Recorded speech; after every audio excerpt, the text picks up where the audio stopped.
तो कौन झूठा कौन सच्चा और एक दूसरे पर झूठ बोलने के आरोप कौन लगा रहे हैं, देखें जरा इस रिपोर्ट में किसने क्रिएट की कंट्रोवर्सी।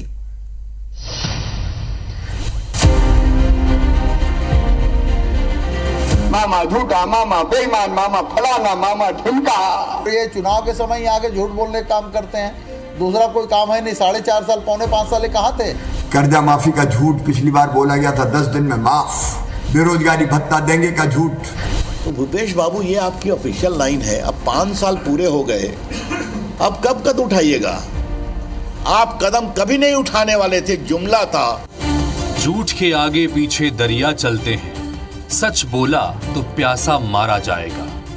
वसीम बरेलवी का ये शेर सियासतदां बखूबी समझते हैं। सियासी पार्टियां एक दूसरे के वादों और दावों की हकीकत अच्छे से जानते हैं।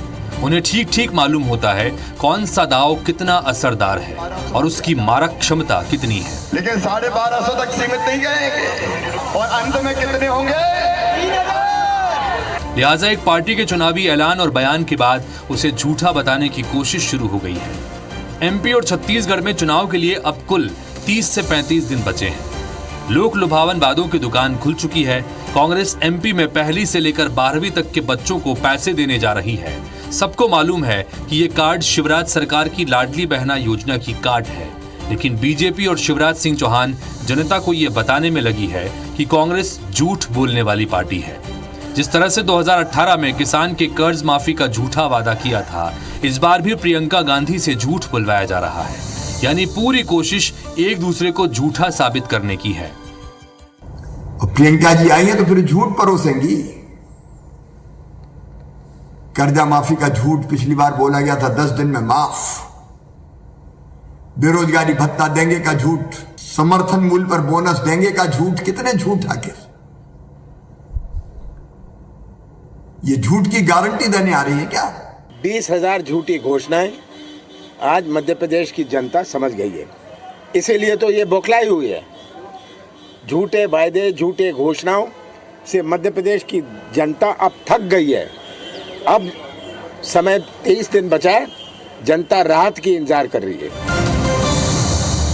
यही हाल छत्तीसगढ़ में भी है। पूर्व केंद्रीय मंत्री रविशंकर प्रसाद रायपुर आए और छत्तीसगढ़ की भूपेश बघेल सरकार को जमकर कोसा।